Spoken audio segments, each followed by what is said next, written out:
maaf sebesar-besarnya karena mungkin akan menyinggung, tetapi dalam menyusun tesis ini saya mau tidak mau saya harus membaca banyak buku acuan. Dan di dalam beberapa buku, bukan beberapa, banyak buku, sebelumnya saya mohon maaf ya Bapak-bapak. Boleh, tidak perlu khawatir menyinggung kami, silakan. Karena begini, di dalam buku acuan yang begitu banyak, saya membaca bahwa agama Islam adalah agama yang datangnya dari Arab pra-Islam, yang adalah agama pagan. Pagan adalah agama penyembah berhala. Sekali lagi maaf.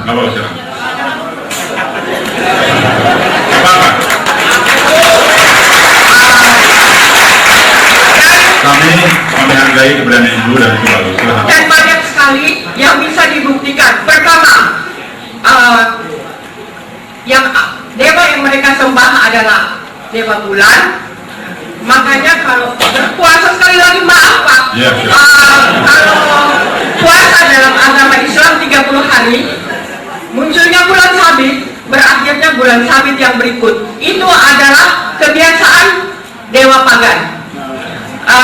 Kedua, kalau kita lihat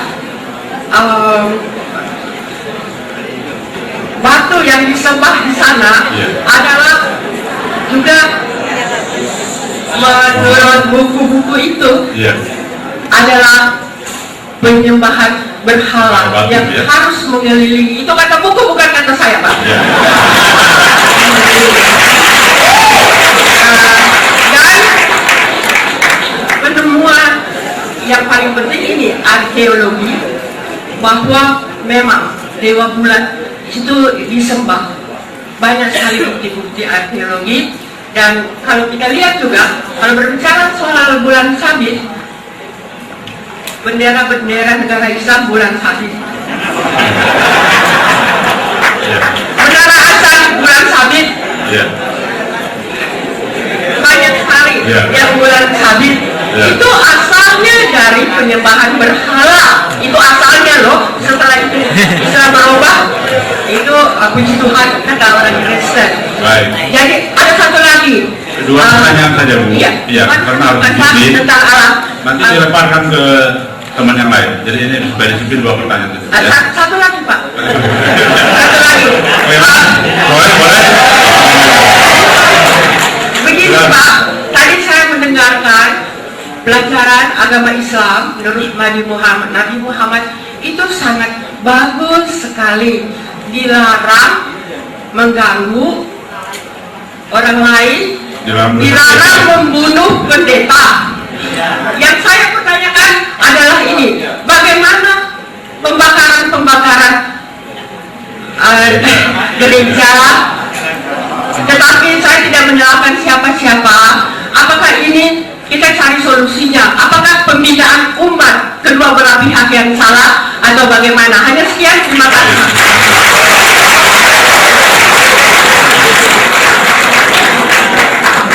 Karena Ibu tadi minta maaf, kami sudah maafkan. Sekali lagi saya sampaikan terima kasih kepada Ibu yang telah menyampaikan pertanyaannya. Dan satu tesis yang luar biasa yang sedang disiapkan oleh Ibu. Mudah-mudahan dengan tesis tersebut saya berdoa Ibu bukan hanya berhasil menyelesaikan tesisnya, tapi betul-betul bisa mendapatkan jawaban siapa Tuhan yang benar untuk disembah, insya Allah.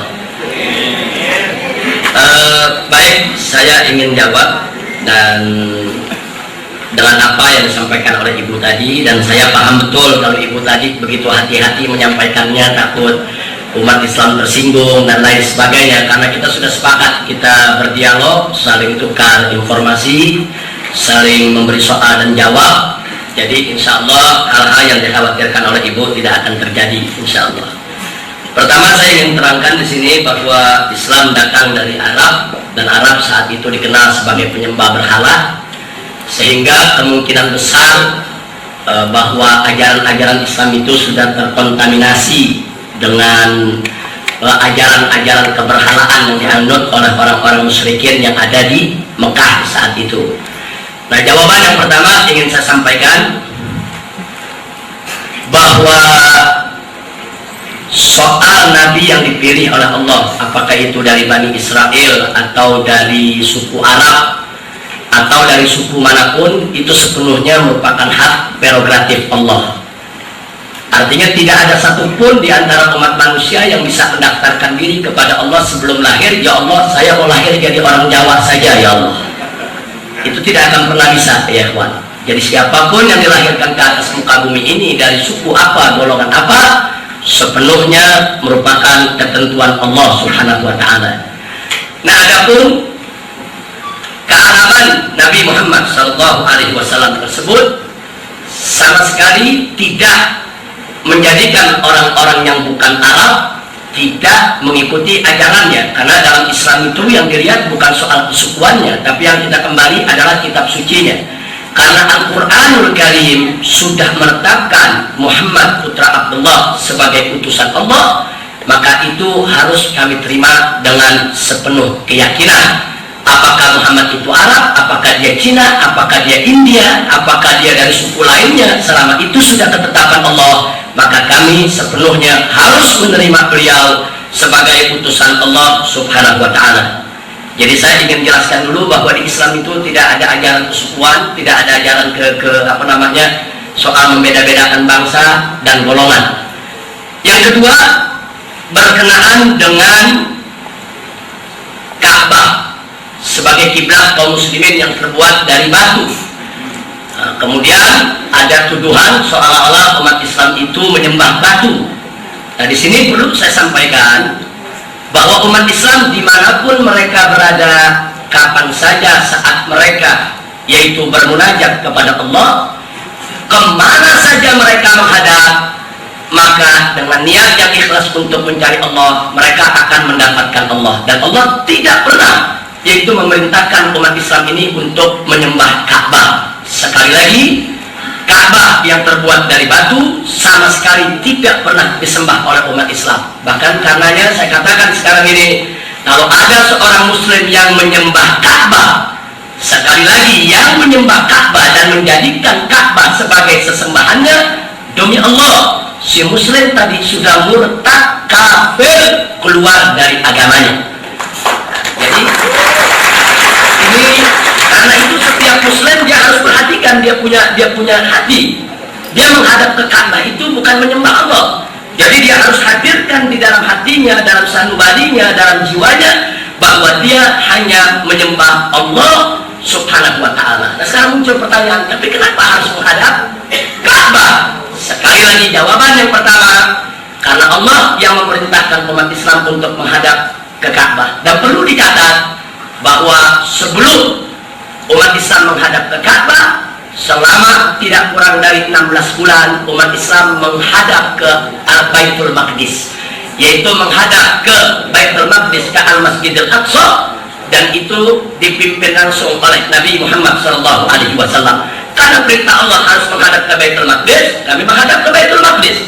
Tapi 16 bulan kemudian Allah memerintahkan kami menghadap ke Ka'bah, kami menghadap ke Ka'bah. Andai kata ada perintah Allah untuk menghadap ke Monas, ya kami menghadap ke Monas.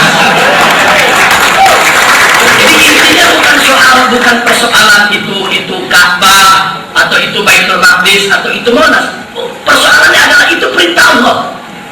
Nah, perintah Allah memerintahkan kami untuk menghadap ke Al-Ka'bah Al-Musyarrafah. Muncul lagi pertanyaan, lalu kenapa harus ke Ka'bah? Kenapa tidak ke tempat lainnya? Nah, di sini perlu kita ketahui bahwa di dalam sejarah umat manusia dan sejarah para nabi, bahwa Ka'bah yang ada saat ini, yang dilihat dan bisa disaksikan oleh seluruh umat manusia di dunia, tidak lain dan tidak bukan adalah satu tempat yang dulu dibangun oleh bapak para nabi, oleh seorang manusia yang begitu mulia dan dihormati oleh berbagai macam umat beragama. Dialah Khalilullah Nabiullah Ibrahim alaihissalam. Jadi Nabi Ibrahim yang membangun tempat tersebut, karena memang diperintah oleh Allah untuk membangun tempat tersebut, yang kemudian dilestarikan oleh putranya yang bernama Ismail alaihissalam, yang kemudian juga dijaga, dilestarikan, dipelihara oleh para penerusnya, dan akhirnya sampai ke zaman Nabi Muhammad SAW. Bahkan pada saat zaman Nabi Ibrahim, Ka'bah betul-betul menjadi satu tempat yang suci, bersih daripada kemusyrikan. Tapi begitu roda sejarah berputar, proses yaitu perpindahan dari satu umat manusia ke umat manusia lainnya berjalan, akhirnya muncullah orang-orang yang menyimpangkan, yang menyimpangkan ajaran Nabi Ibrahim yang hanif. Akhirnya mereka meletakkan berhala-berhala di sekitar Ka'bah. Kemudian mereka juga ada yang menyembah Ka'bah. Akhirnya lahirlah Nabi Muhammad SAW sebagai keturunan dari Nabi Ismail alaihissalam yang mendapatkan tugas dari Allah untuk membersihkan Ka'bah dari segala berhala dan untuk membersihkan Ka'bah dari segala kemusyrikan, dan itu sudah dilakukan oleh Nabi Muhammad SAW, dan akhirnya beliau berhasil menghancurkan seluruh berhala yang ada di dalam Ka'bah maupun yang ada di luar Ka'bah, bahkan yang ada di seluruh kotak suci Makkah, sampai akhirnya Ka'bah kembali kesuciannya daripada kemusyrikan sebagaimana sedia kala sejak dibangun oleh Nabi Ibrahim alaihissalam. Nah, di sini yang ingin saya tekankan bahwa kenapa harus Ka'bah yang dipilih? Ya, karena Ka'bah punya nilai historis yang luar biasa. Nilai historis dari seorang bapak para nabi, yaitu Nabi Ibrahim alaihissalam, yang diakui kerasulannya, kenabiannya, keutamaannya, keistimewaannya, baik oleh umat Yahudi maupun umat Nasrani, apalagi oleh umat Islam, umat Nabi Muhammad SAW.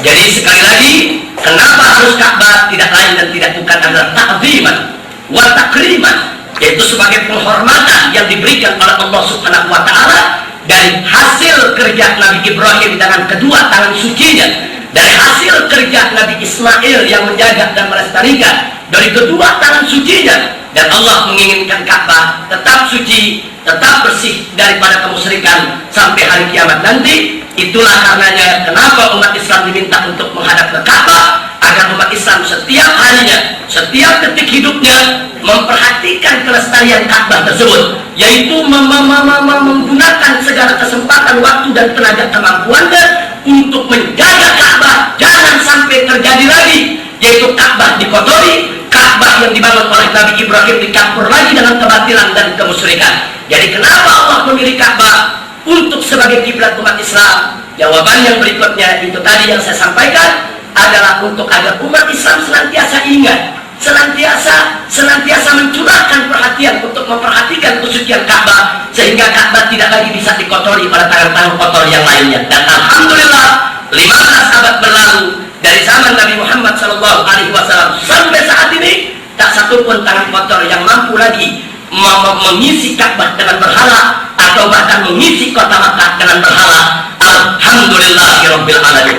Andai kata Ka'bah bukan menjadi kiblat umat Islam entah kiblat kemana, mungkin umat Islam akan kurang perhatiannya terhadap Ka'bah. Mungkin pengorbanannya untuk menjaga Ka'bah juga berkurang. Saya bisa buktikan, dulu Baitul Maqdis menjadi kiblat umat Islam, diperhatikan, dijaga, dipelihara.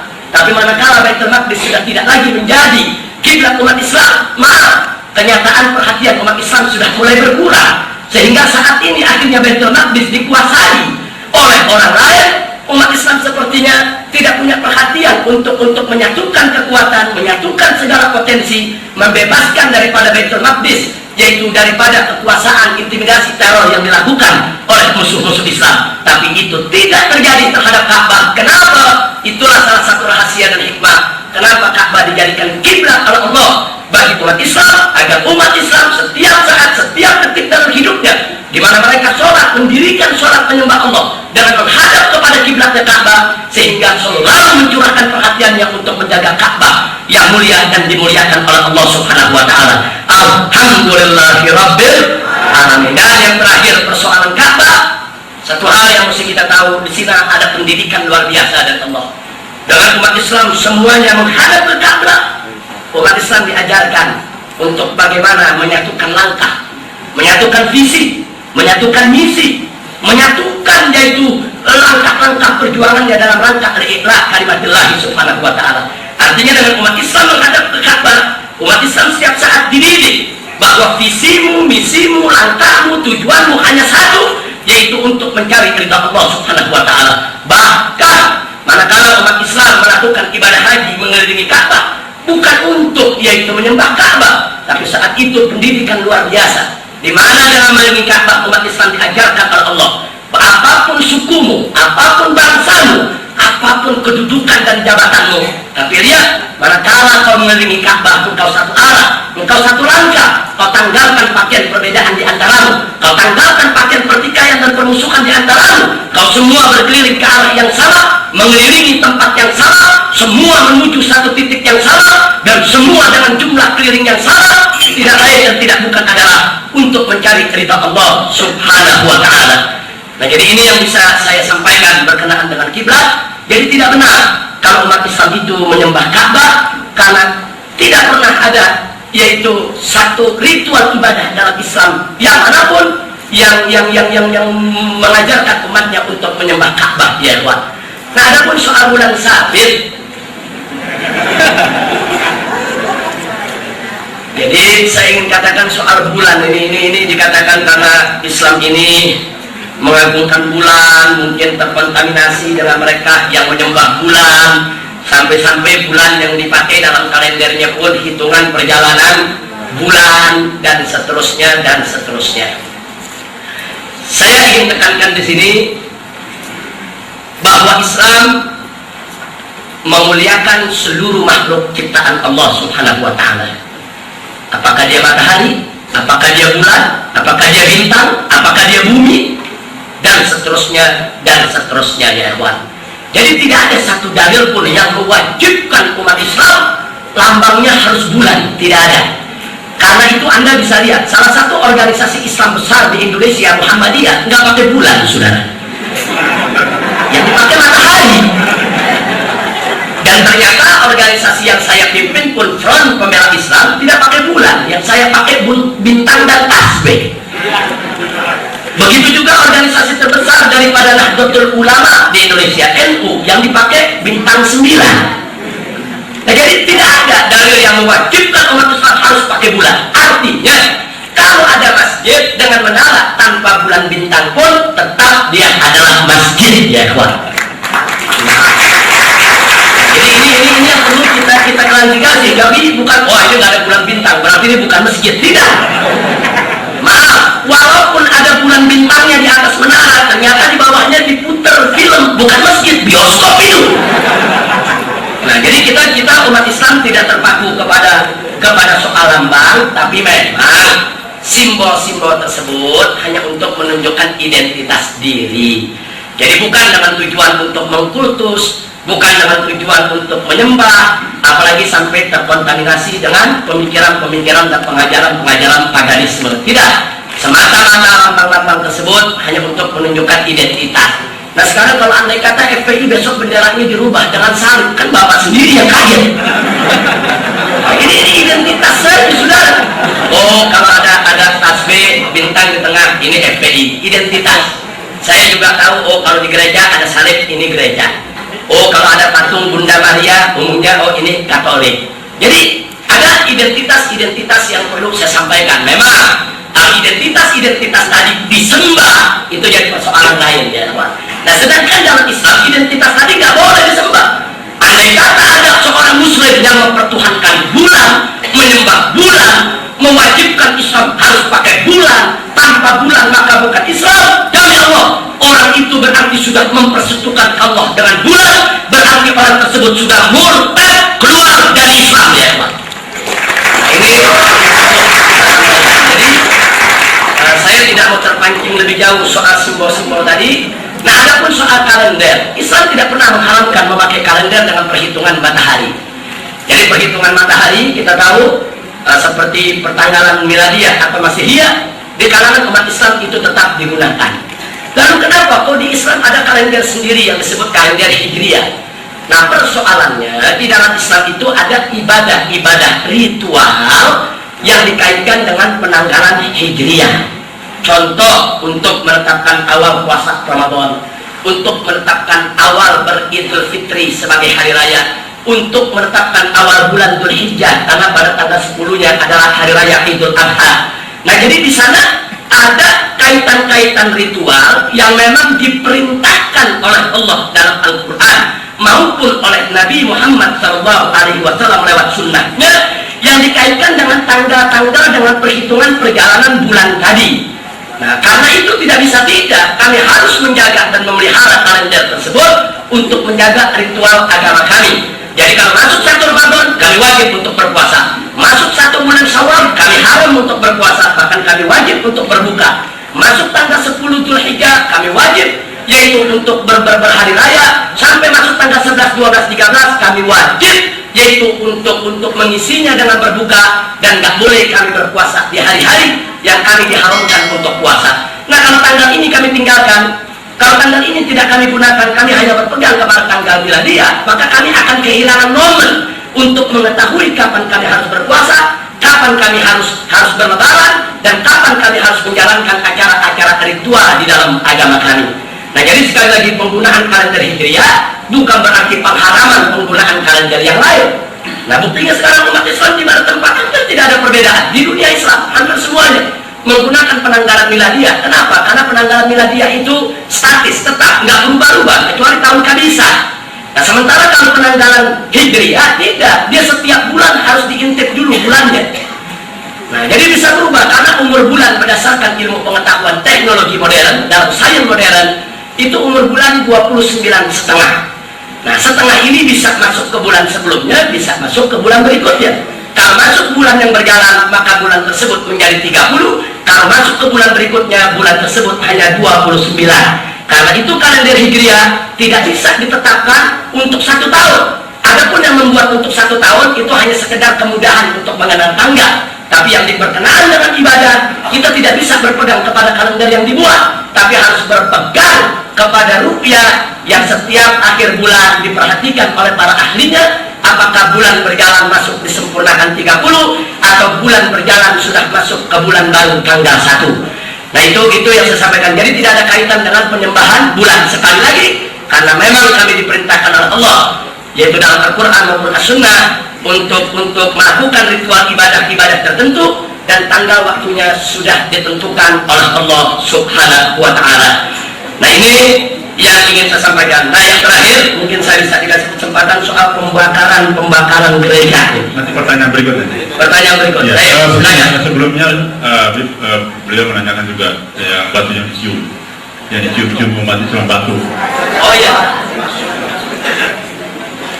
Ya, ikhwan, saya mau tanya dulu sama yang hadir. Kalau Anda dapat surat dari kekasih, surat itu Anda cium-cium, apa berarti Anda menyembah kekasih? Yo, saya mau tanya dulu nih. Nah, tentunya kalau kita dapat surat dari orang yang kita cintai, rindu kekasih jauh di mata. Kita dapat surat, Masya Allah, kita nurus ke surat. Maksudnya apa, saudara? Maksudnya mungkin ada wanita kekasih kita yang lama kita nggak jumpa. Jadi bukan bermaksud kita untuk menyembah si kekasih, tidak. Nah, sekarang perlu Anda ketahui bahwa batu Hajar Aswad yang ada yaitu di Mekah sana itu punya keistimewaan sejarah. Kalau sejarah peletakan batu itu sendiri merupakan momentum sejarah dalam kehidupan Nabi Muhammad SAW. Tatkala puak-puak di tengah bangsa Arab berebut mereka untuk meletakkan batu Hajar Aswad tersebut sampai hampir terjadi pertumpahan darah. Kemudian datanglah Nabi Muhammad SAW yang dijuluki oleh orang-orang yaitu kafir dan musyrikin Mekah saat itu sebagai Al-Amin. Tolong dicatat bahwa Nabi Muhammad jauh sebelum menjadi Rasul, jauh sebelum menjadi utusan Allah, sudah dijuluki oleh masyarakatnya dengan julukan Al-Amin, orang yang sangat dipercaya, orang yang tidak pernah dusta, orang yang tidak pernah bohong, dan orang yang tidak pernah mengkhianati janji. Nah, karena itu akhirnya orang-orang yang ingin bertikai tadi, yang satu bilang saya yang letakkan, yang satu lagi bilang saya yang letakkan, akhirnya mereka sepakat, sudah, kita lihat siapa yang keluar dari pintu sana, itu yang akan memutuskan siapa yang akan meletakkan batu. Ternyata begitu ditunggu, yang keluar dengan izin Allah dan takdirnya tidak lain dan tidak bukan adalah Muhammad sang Al-Amin, yang akhirnya beliau diminta untuk menengahi, dan luar biasa beliau buka yaitu kain lebarnya, kain sorbannya, kemudian setiap pimpinan suku disuruh memegang setiap ujung dari kain tadi, sementara batu tersebut beliau yang angkat diletakkan di tengah kainnya dan diangkat secara bersamaan. Saat itu dengan peristiwa tersebut Rasulullah SAW telah berhasil dengan kecerdasan, kepiawaian dan keterampilan serta kepercayaan yang beliau miliki di tengah masyarakat menyatukan suku-suku Arab yang hampir saja saling membunuh, saling menumpahkan darah, sehingga semua itu bisa dihindarkan. Artinya kalau kita berbicara historis lebih panjang, Hajar Aswad punya nilai sejarah. Hajar Aswad pernah disentuh dengan tangan suci Nabi Muhammad SAW dan sebelumnya pernah disentuh oleh tangan-tangan Nabi yang lain, sehingga tidak berlebihan kalau ada orang Islam yang datang ingin juga menyentuh, mana si batu yang disentuh oleh Nabi dulu, mana si batu yang bersejarah yang hampir-hampir membuat pertikaian dulu. Nah, sama halnya sudah kadang-kadang kalau Anda pergi ke satu tempat, katakan nggak usah jauh-jauh lah, kita di Jakarta. Nah, kita mau tahu nih, lahir di Jakarta udah 30 tahun tapi ke Monas nggak pernah, sudah. Sekali-sekali pengen ke Monas. Katanya emasnya ada 350 kilogram. Ada seorang warga Jakarta udah 30 tahun nggak pernah ke Monas, sampai ke Monas dapat kesempatan ke atas.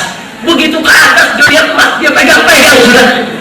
Apa berarti dia nyembah daripada emas tadi? Tidak, itu karena kerinduannya. Karena dia mau tahu, karena ini unik, karena ini aneh. Karena di tempat lain nggak ada emas semacam ini. Ya, jadi jangan sampai hal semacam ini terus kita artikan, oh ini kalau begitu nyembah emasnya Monas ini. Oh, bisa-bisa Monas jadi Tuhan lagi. Jadi artinya saudara, saya bangga dalam pertanyaan Ibu. Maaf, saya minta maaf, nama Ibu saya nggak hafal, tapi saya paham Ibu seorang mahasiswa S2 yang luar biasa dalam tesisnya. Jadi sekali lagi saya hanya ingin menjelaskan bahwa mencium batu Hajar Aswad atau mengelilingi Ka'bah dan lain sebagainya di dalam Islam itu ada batasan, bahwa selama itu untuk taklim, untuk penghormatan, untuk dikroyat, untuk kenangan, memori dan lain sebagainya, itu sah-sah saja. Tapi ingat, siapapun yang menyentuh Hajar Aswad dengan maksud untuk menyembahnya, siapapun yang mengelilingi Ka'bah dengan maksud untuk mempertuhankannya, siapapun yang menjadikan kiblat sebagai Tuhan sesembahannya, demi Allah dia murtad, kafir, keluar dari Islam, karena Islam tidak memperkenankan untuk mempersekutukan Allah dengan siapapun. Walam yakul lahu kufuwan ahad. Nah, itu yang bisa saya jawab. Baik, mohon di tempat tadi terkait dengan pembusukan gereja. Ya. Kebetulan pada saat istirahat tadi ada yang berbisik kepada saya, mohon moderator yang menyampaikan karena dan mohon dijaga namanya karena khawatir beliau. Jadi begini, ketika Habib tadi menyampaikan begitu indah secara teori, tetapi kenyataan di lapangan justru EPI lah pemimpin perusak. Nah, jadi ini kontradiktif. Ini kontradiktif antara yang harus disampaikan dengan kenyataan di lapangan. Nah, ini beliau mengatakan tolong kali sampaikan ke dulu dijawab. Baik, silakan. Jazakumullah khairan. Yakinlah, kami tidak sekarang yang digambarkan, kami tidak sebuah sebagaimana diberitakan. Kami cinta kedamaian, kami suka yaitu persatuan persaudaraan, dan kami suka kelembutan dan keramahan. Adapun soal pembakaran gereja, saya ingin sampaikan bahwa Dewan Pimpinan Pusat Front Pembela Islam FPI di Jakarta maupun seluruh cabang FPI di seluruh Indonesia tidak dibenarkan untuk melakukan tindakan pembakaran gereja dimanapun mereka berada. Ya, kami paham ada kadang-kadang beberapa sudut daripada posko-posko yang terlibat dengan masyarakat, mereka sebagai anggota FPI, tapi sebetulnya mereka tidak menjalankan kebijakan organisasi. Mereka hanya mengikuti daripada emosional masyarakat yang ada di sekitarnya. Nah, saya bisa buktikan bahwa di tahun 99 manakala terjadi peledakan yaitu Masjid Istiqlal, mungkin Ibu masih ingat, begitu Masjid Istiqlal diledakkan, saya mendapat telepon tidak kurang dari 100 titik yang semuanya minta izin kepada saya untuk membakar semua gereja di Jabodetabek. Ini perlu saya sampaikan, semua telepon, Habib ini udah kelewatan, ini masjid kita ini lambang daripada supremasi agama kita, ini sudah diledakkan, kita bakar aja semua. Nah, Nah, saya saat itu saya jawab, kenapa Anda harus membakar gereja? Wah, ini pasti mereka yang berbuat. Bukan pasti ya sudah. Polisi aja belum tahu. Saya katakan, dari mana Anda sudah melakukan investigasi, menyidiknya, ada yang nurut, ada juga yang marah-marah, bilang, wah ini AB pengecut, FPI sudah berubah, dan seterusnya.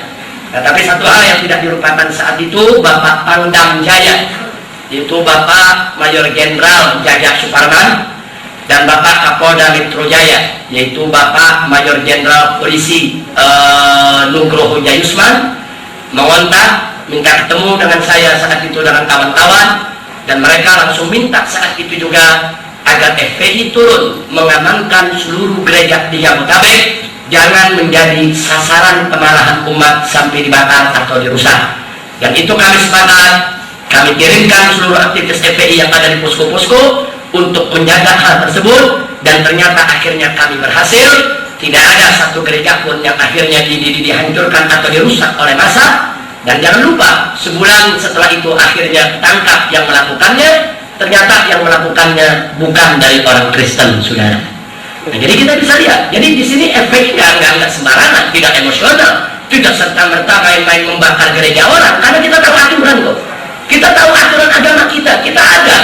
Aturan-aturan yang mengatur itu nggak boleh kami sembarangan untuk mengganggu gereja-gereja yang selama ini dipakai oleh rekan-rekan kami untuk beribadah di dalamnya. Jadi artinya kepada ibu yang bertanya, kebanyakan yang kami lihat pembakaran terhadap rumah ibadah, baik itu gereja, bahkan baik itu masjid di wilayah yang minoritas muslim, pengerusakan itu pertama karena kurang pembinaan. Tapi yang kedua, kita mesti introspeksi diri juga. Kadang-kadang ada dari kita yang suka memaksakan diri. Maaf, kalau ada orang Islam yang memaksakan diri membangun masjid di tengah-tengah yang bukan komunitas mereka, kemudian melakukan hal-hal yang dianggap mengganggu komunitas lain, kemudian sampai masjid itu dibakar, maka dalam hal ini saya tidak menyalahkan begitu saja yang membakar itu sebagai protes sosial yang akhirnya emosional itu meletup, akhirnya masjid itu dirusak. Persoalan sama juga terjadi manakala ada rekan-rekan kita dari umat Kristiani memaksakan diri untuk membangun gereja tanpa izin, tanpa prosedur di tengah komunitas muslim. Ini juga akan menyulut kemarahan daripada umat Islam yang ada. Nah, kita tahu umat Islam yang ada di perkampungan banyak yang kurang binaan, banyak yang nggak ngaji, banyak yang nggak ngerti apa-apa, mudah tersulut. Nah, akhirnya mereka ambil jalan pintas, mereka bakar. Jadi saya rasa persoalannya sebetulnya kalau kita mau jujur, yuk kita introspeksi diri kita, jangan kita memaksakan kehendak kita di komunitas lain. Yang umat Islam jangan memaksakan diri untuk bangun gereja paksa umpamanya di wilayah-wilayah komunitas umat lain. Nggak boleh, semua harus ada prosedur. Masjid yang dibangun di Indonesia Timur, masjid yang dibangun di Bali, masjid yang bangun di wilayah-wilayah mayoritas non-muslim, kami wajib untuk mengikuti prosedur yang ada. Bahkan khusus untuk Bali, kami harus minta izin pimpinan agama setempat. Dan itu semua kami ikuti. Nah, begitu juga hendaknya tokoh-tokoh daripada umat Nasrani, umat Kristiani, baik dari Protestan, Katolik maupun yang lainnya, ikuti prosedur yang ada, aturan mainnya sudah ada. Insya Allah tidak akan terjadi gesekan di antara kita. Insya Allah pembakaran gereja atau rumah ibadah lainnya, termasuk pembakaran masjid, tidak akan terjadi lagi di negara Republik Indonesia. Nah, jadi kesimpulannya singkat saja, yuk mari, yaitu kita bisa jangan memaksakan kehendak kita, tapi hargai musyawarah di antara kita. Insya Allah. Nah, itu saja yang bisa saya sampaikan. Suara saya udah panjang lebar ini, waktu termakan. Akhirnya terima kasih. Itu saja. Wallahul muwaffiq ila aqwamit thoriq. Wassalamualaikum.